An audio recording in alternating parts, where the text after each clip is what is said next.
একটা যুবক ছিল কালো, নিগ্রু, হাবশি গোলাম।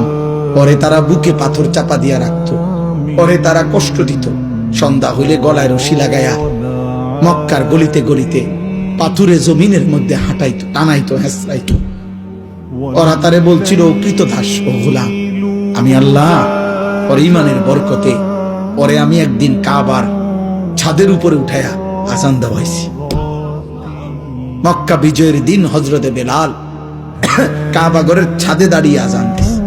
আল্লাহ বলছে, দেখো এক কৃতদাস আজ কোথায়।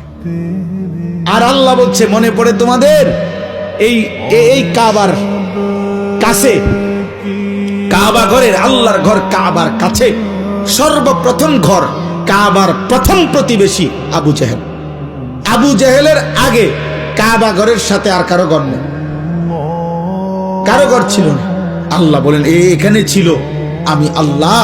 মক্কা থেকে মদিনাও না, মদিনা থেকে কমপক্ষে 1000 মাইল দূরে আমি আল্লাহ এক পরিত্যক্ত, অব্যবহৃত, দুর্গন্ধযুক্ত একটি কূপের মধ্যে আমি এই বেঈমানকে ওইখানে ফেলাই দিছি, যে এই মক্কার বাটিতে বাহাদুরি করছিল। কিন্তু বেঈমান আজ কূপে নিক্ষিপ্ত, আর গোলাম আজ কাবার ছাদে